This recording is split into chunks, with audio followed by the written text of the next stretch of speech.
না না, ওই যে জিন্না লাশ যেটাকে ডিস্টার্বিং এলিমেন্ট বলো, আমি এবার একটাও থাকবে না, সব সাফা করবো। জি আপা, একদম এবার ছাইকা ফেলতে হবে আপা। হ্যালো আপা, বলো কি? ওই যে তালিকাটা তৈরি করতে বলছেন, একটা তালিকা তৈরি করছি, রেডি হয়ে গেছে। আমি আপনার কাছে আজকে হ্যান্ড ওভার করবো, আপনি পিএমও থেকে ফেরার সময়, বুঝলে? হ্যাঁ ঠিক আছে। আর আপা একটা বিষয় একটু বলি, আমু ভাই 14 দলের মিটিং ডাকছে তার বাসায়, তো আমি যাব, আমাকে যেতে বলছে। যাবা?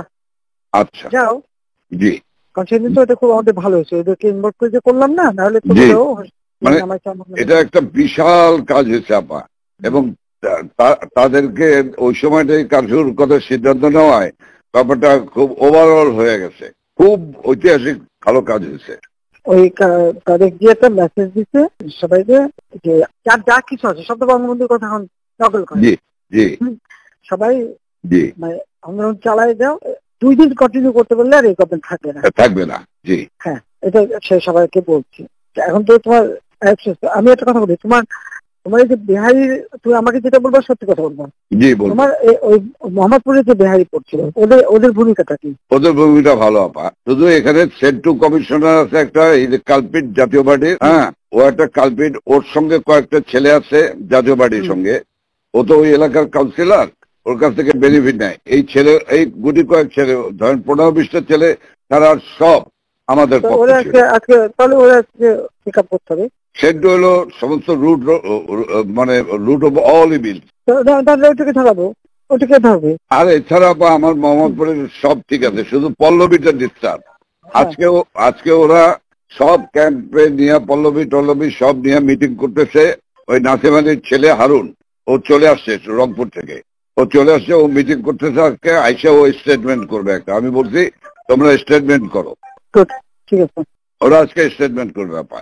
কিন্তু সেন্টুরি ধরলে তো আবার জাতীয় পার্টি চাপবে। চুপ করো, জাতীয় পার্টিতে আমাদের কি আসে যায়? আচ্ছা, আমার জাতীয় পার্টিতে আর কত দরকার নেই পার্টির। না না, ওই যে জিন্না লাশ, আমি বলেছি যেটাকে ডিস্টার্বিং এলিমেন্ট বলো, আমি এবার একটাও থাকবে না, সব সাফা করবো। জি আপা, একদম এবার ছাইকা ফেলতে হবে আপা। আমি তো বলছি ওই যে কুড়িল বস্তিতে সবগুলি যে ওখানে ঠুসে ওখানে থাকে, তোমার এই বিহারি বস্তিতে থাকে, আমার কিছুই নেই, সব জায়গায় একটু সার্চ করো।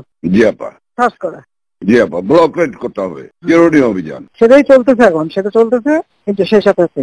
জি আপা, বাসটি যেমন কিনছি, বাবরে বাবা। আর আমি ওইটা খবর নিয়ে আজমের কাছে খবর নিয়ে আমি আপনাকে জানাচ্ছি। শব্দ দিক থেকে নাই, হ্যাঁ তুমি আমাকে ওইটা জানাও, এটা খুব দরকার। হ্যাঁ জি আপা। আচ্ছা জি আপা, ওই আজকে কি ঢাকায় সব জায়গায় মিছিল, কারফিউ শিথিলের সময় মিছিল করার নির্দেশ দিচ্ছেন? না, মিছিল না, যদি ওরা নামে টামে, আমাদেরও প্রেজেন্সটা থাকা দরকার ওইভাবে। জি, কিন্তু মিছিল কি করবে? না না না না না, মিছিল করবে না। তাহলে মহানগর থেকে নির্দেশ দিয়ে দিয়েছে সব ওয়ার্ডে সব জায়গায় মিছিল করার জন্য, তাহলে এটা বন্ধ করাই না? দাও কে ওদেরকে কে বলছে মিছিল করতে? ওদেরকে মহানগর থেকে বলছে। মহানগর দিয়ে বলছে তো, মহানগরে কেউ না কেউ বলছে তো। জি জি, সেটা একটু জিজ্ঞেস করো তো। জি, আমি জিজ্ঞাসা করছি, আমাকে মোহাম্মদপুর থেকে ফোন করলো, মোহাম্মদপুর আদাবর থেকে, যে আমাদের মিছিল করা অর্ডার করছে। উত্তর থেকে ভোলার কাদের ফোন করছে, ভোলার কাদের তো একে মিথ্যে কথা, ওর কথা কয়ে না তো, ও খালি। জি আপা, জি আপা, ওটাই তাই না, ও সবসময় কিন্তু মিথ্যে কথা কয়। আপা তাহলে আমি একটু খবর নিয়ে আমি মির্জা আলমকে জিজ্ঞাসা করি। হ্যাঁ, মির্জা কে বলছে, যদি ইন্টেলিজেন্স বা এদের থেকে বলা হয়, কারণ করতে পারে যে আমাদের প্রেজেন্সটা থাকলে ওরা নামতে সাহস পাবে না, এটা সাপোর্ট হবে। জি, এটা হতে পারে, বাট তাহলে তোমাকে একটু জিজ্ঞেস করে নিতে হবে। আমি ওদেরকে হেল্প করার জন্য হতে পারে, কিন্তু মির্জা আলমকে জিজ্ঞেস করে, মির্জা আলমকে কে বলছে ওরা জিজ্ঞেস করে আমার জানাও। আমি জানছি।